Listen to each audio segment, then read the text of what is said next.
Musicians are some of the most valuable members of society, yet we're some of the most economically underdeveloped, right? Stream payouts are low, local show attendance has been dwindling over the past decade, and musicians individually are just not getting the value back from the music business that they collectively provide to the world. I think it was Friedrich Nietzsche that said, without music, life would be a mistake. And that's how valuable music is, I believe, to the human experience. And luckily, there's a way forward for musicians out there, but there is a catch. There's only one catch.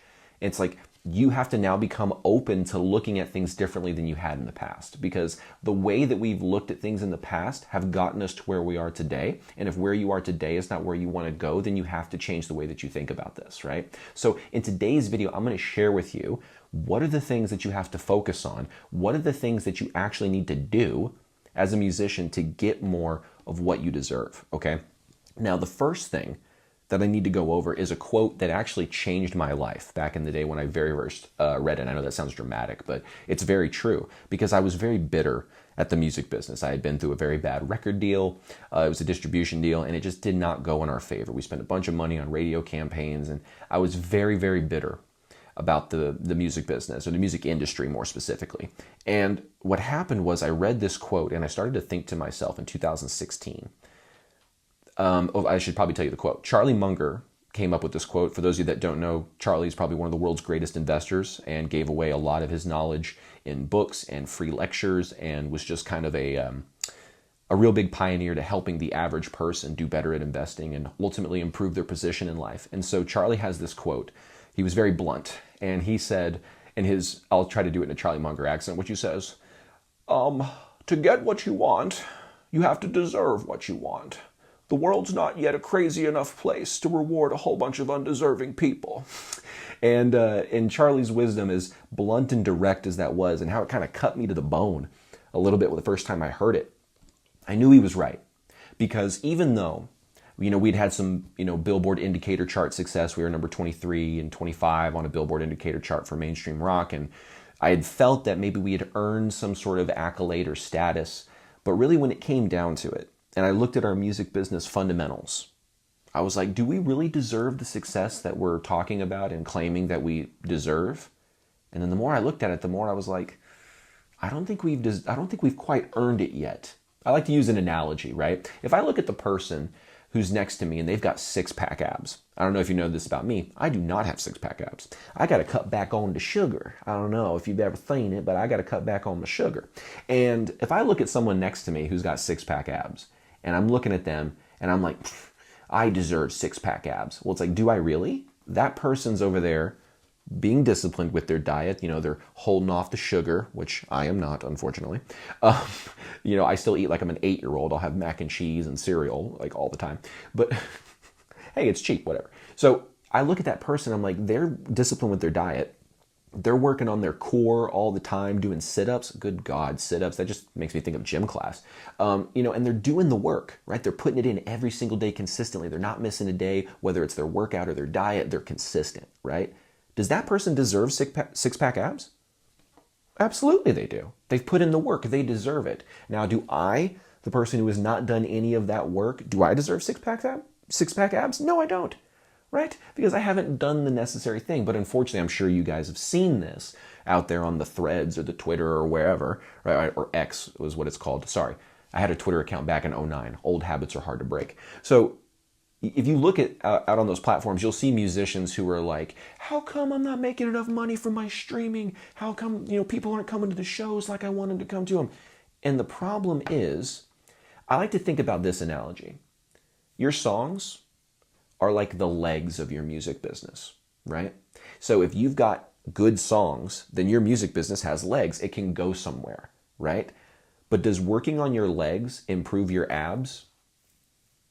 Not really. And in this metaphor, working on your abs in your music business would be like earning some revenue and some income from your music so you can make it a side career or make it a full-time career, right? We can't work on our biceps and our legs and expect our abs to magically, just by transference of like osmosis or something, to become six-pack abs. No, we have to focus on the specific activities that target this specific area of belly fat, right? And so that's the analogy I like to use when I talk to musicians and we talk about the deserve it factor. It's like, I'm not saying that, I'm like, dude, you got great biceps, you've got great legs, right? But you haven't built up the abs yet. And so you can't complain about not having six-pack abs when you haven't really worked on it. And sometimes this is kind of one of those confusing things for a lot of musicians. They don't even know what to work on, right? They're like, I don't even know what to do to increase my revenue. So it's like a workout plan that's a mystery and nobody knows what it is. Now I'm going to tell you some stuff today that'll help kind of demystify that for you. But I wanted to go over that quote first because I really need people to understand something. If I go out there and I post a piece of content, and to this day, I'll have pieces of content that I put out for my band, it'll get 45,000, 86,000 views, and then I'll have another video that gets like 300 views. That still happens. And when that happens, I don't say things like, man, I deserve more views. Don't people recognize how amazing my music is? Like, I don't think like that. What I think is like, I must have like not hit the mark on the content. I must have like presented the hook in a way that could have been better. I must have, the visuals could have been better potentially. Maybe they needed a visual hook. Like I start thinking about the things I could start improving because I want to get better, not bitter, right? So I want to make sure that I'm focusing on the things that help me improve, but I don't sit there and pretend like I deserve 80,000 views just because I had one video that got 80,000 views, right? I had one YouTube video short for my band get 100,000+ views, 120,000 views or something. Does that mean I think every single video I'm going to post out is going to get that? No, we had a good winner, right? Let's try to figure out what that winner did. Let's try to replicate it and try to make it have tangible results, right? Like that's the thing. Whenever you're trying to improve, if you're focusing on what you feel you're entitled to and deserve, you will actually get further and further away from taking the actions necessary to actually deserve that. You see what I'm saying? Like, if I sit around and point fingers at the people with the abs, like they're the problem or they're the reason I don't have abs, am I ever going to take the actions necessary that will get me closer to having abs? No, right? So I need to actually not compare myself and like beat myself up or blame them, right? We do this all the time as musicians, unfortunately, and I really do feel for musicians who are stuck in that rut because you can get out of it, but it takes that recognition of like, okay, I may be like, you may be 70 years old, I've always wanted to do this, and you're looking at like young kids on TikTok and there's like all this like, oh, am I old? Am I too old? Is this a young man's game? Like all that stuff will start to pound away at your brain, right? It doesn't matter what position in life you're in. I'm just using an extreme example. But the point here is, the way that you deserve something more is not by lamenting your circumstances or looking at your circumstances and go, oh, it's just so impossible to beat. That's something called learned helplessness, and that will keep you forever from actually deserving and then therefore getting what you have actually earned. So, and that's the thing is I don't want any musician in my comment section thinking that I'm telling them that they don't deserve what they've actually earned. Like some of you musicians have gone out there and you've built out, like if we're using the body lifting example, you've built the biceps and the shoulders and the chest and the legs and the traps and all that good stuff, but you just haven't built the abs yet, which is cool. You've got all these other accomplishments which are noteworthy and worthy of recognition. But if we're going to talk about like, how come I'm not making enough money from my music business? Then we got to not point fingers and we got to look at ourselves inwards and go, am I doing the activities necessary? Now, one thing that's going to help you, this is the second thing I wanted to talk about today, which is, this may sound like a little bit of a tangent, but I promise this is actually going to be one of the coolest breakthroughs that you'll have in this video, which is I'm a big hater of the law of attraction and The Secret and all that kind of stuff. I am a big scale hater of that stuff. I just cannot stand it because, unfortunately, as much as people like to say, no, I tell people to do X, Y, and Z, what most people who follow the law of attraction think is I just got to think the right thoughts and then things will come to me. That's not how that works at all. To me, there is, though, a way that your brain works, the way that your human psychology works, that is the real law of attraction, but it's not that woo-woo, I just think it and it will magically come to me mysticism. That's not what the real law of attraction is. The real law of attraction is actually, it has a term, it's called frequency illusion. This is a psychological, I don't want to say condition, but it's a state of mind where a human being will focus on a thing, and the more they focus on the thing, the more they will see of it. Have you ever, for example, bought a car or, went to go look at buying a car? How did that begin? It was a little thought like, oh, I think I want a new car. And it lasted like a second. And then you come back a week later and that thought comes back again, except maybe it's like 5 seconds or 10 seconds you're sitting there thinking about like, it'd be nice to have a new car. Until that eventually grows and grows and grows to where it's pretty much all you're thinking about. And then what happens? You go out and you get the car, right? And then once you get the car and you drive on the road, what's the first thing that you notice? Man, it seems like everybody's got this car. You know what I'm saying? Like, it's like all of a sudden now this car is like all I see. That's funny. How did that happen? That's because of frequency illusion, right? We sit around and we go, oh my gosh, I want to focus. Whatever I want to focus on will expand. Now, here's the thing. The law of attraction, we think, from what The Secret and all that BS will tell you, is you sit there and you think the right thoughts and that will attract the stuff that you desire to you. But really what happens is the more you focus on something, the more you'll see more of it around you, right? And so what's really happening is the more you focus on something, it's actually attracting you to it, right? Because the more you focus on it, the more you're learning about it, the more you're being drawn to it, and the more that you eventually feel the need to act and take that decision and pull the trigger to get the car or whatever it is that you were thinking about buying. So that's the way the real law of attraction works. And this works for positive things and this works for negative things. You have someone who has a fleeting thought, like my ex-lead singer. He had a fleeting thought of, well, all my heroes did heroin, and then it left. And then that thought stuck around a little bit longer, which is like, yeah, man, like a lot of them seem to have tried it, and blah, blah, blah, blah, till eventually he took the decision to try that drug, and it got him hooked until the end of his life, which was unfortunately when he was 27 years old, I believe. And that was one of those things that I kind of realized this was real, but that it was not always positive, right? So how many of you have been focusing on the negative things about your situation in the music business, right? People have been thinking about those low streaming payouts from Spotify, big bad Spotify, right? They've been thinking about how people aren't attending their shows like they wanted to attend. And they're thinking about all those negative things. And so because they're focusing on it more, what do you think they're seeing more of? They're seeing more hopelessness. They're seeing more failure. They're seeing more and more of the things they don't actually want.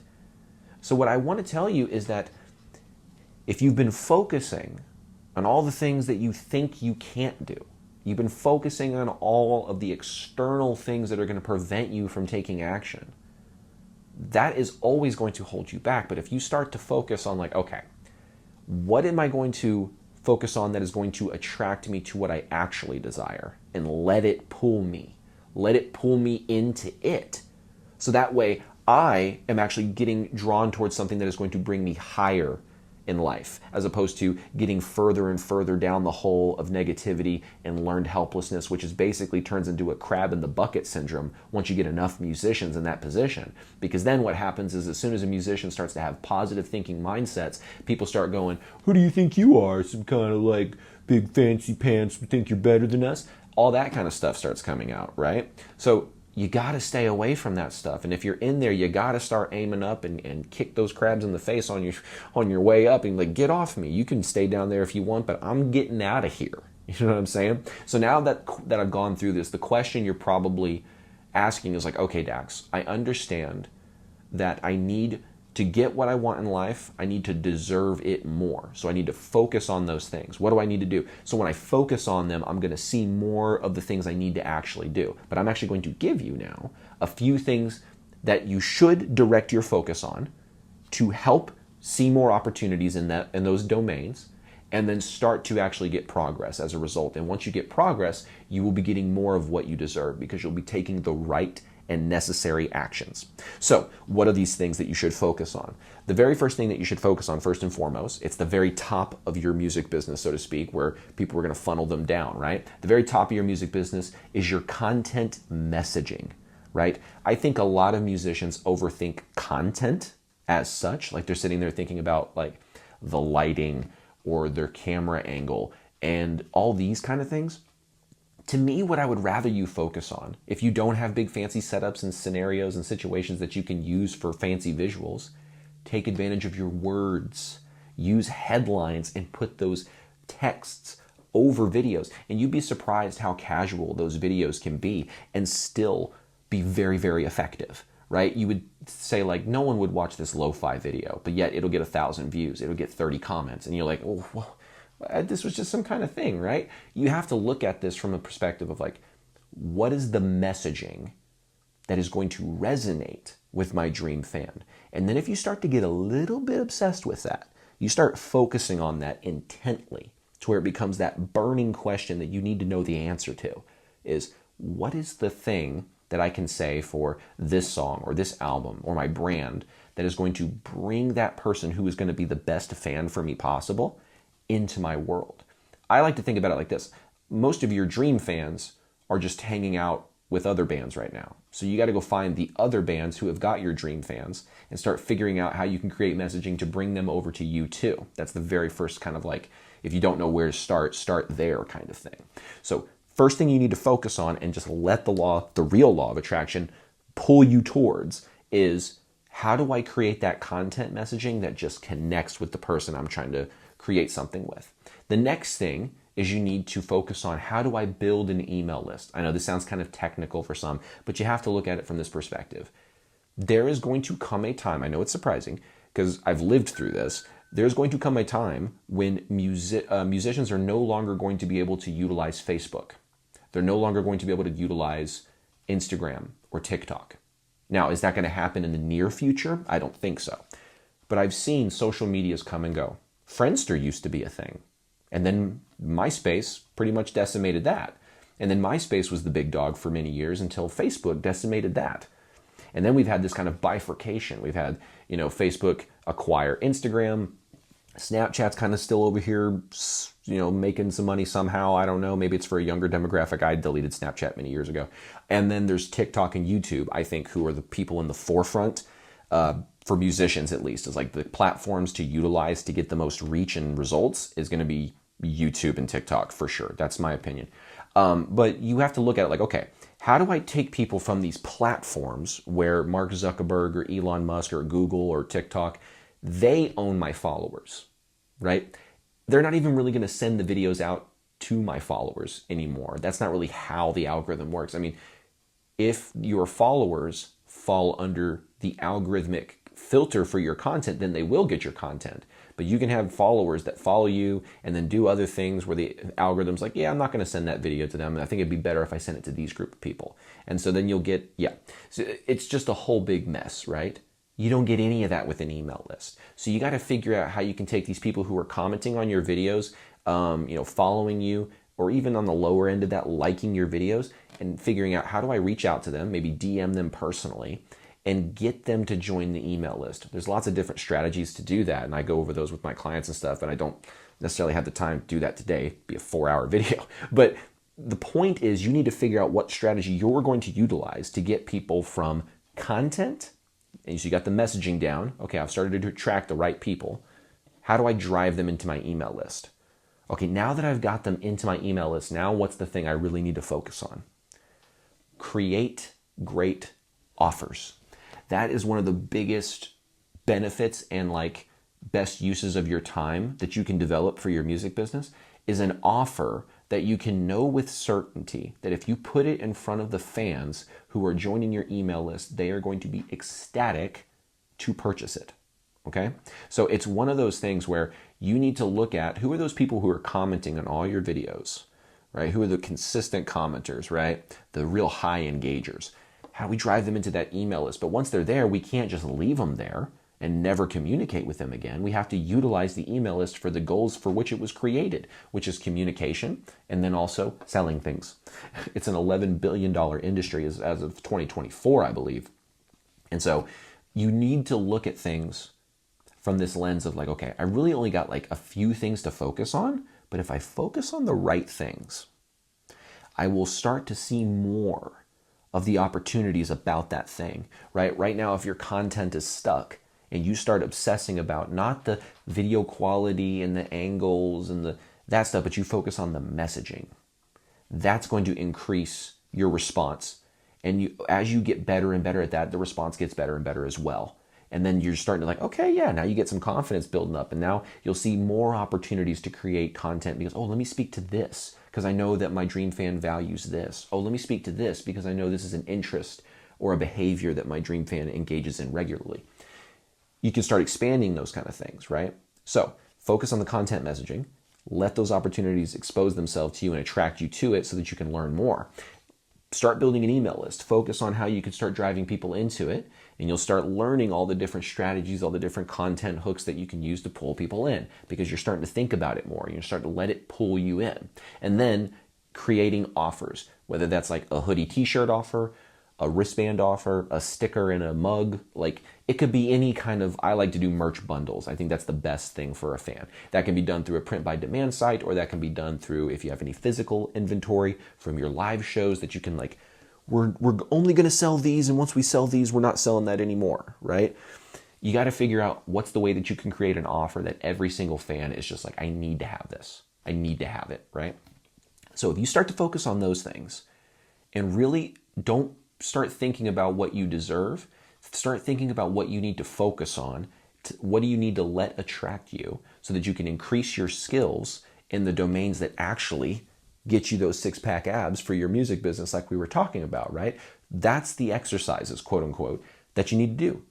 Get the content messaging down, build up that email list, because that's going to be what when I say like how big is your fan base, what I'm really looking for people to tell me is how big is your email list? Because your social media fan base to me is not the same thing as your audience, right? Because you don't really own that contact information until you get them in an email list. And then finally, figuring out how to create offers.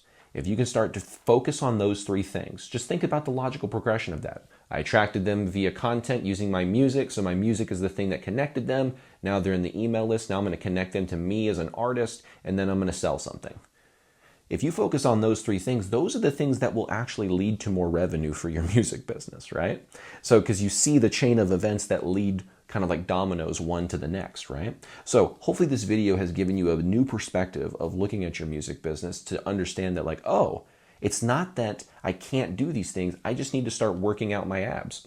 And I need to start doing that in real life because like I said, I need to cut back on the sugar. But these are the exercises necessary to grow your music business so that you're actually getting revenue from it. Okay, so I hope you guys enjoyed this video. If you did, hit the subscribe button, notification bell, that kind of good YouTube-y stuff. But real quick, I want to share with you something really cool that we've got going on. If you'd like some personalized one-on-one help with your music business, you can either do a free call with me by clicking the link in the description, or you can join our Syndicate calls where we meet weekly on Zoom as a group. And if any of those things are interesting to you and you really do need some one-on-one help with your music business, check out those links in the description. Otherwise, I look forward to seeing you in another video inside of Musicians Ignite. Take care.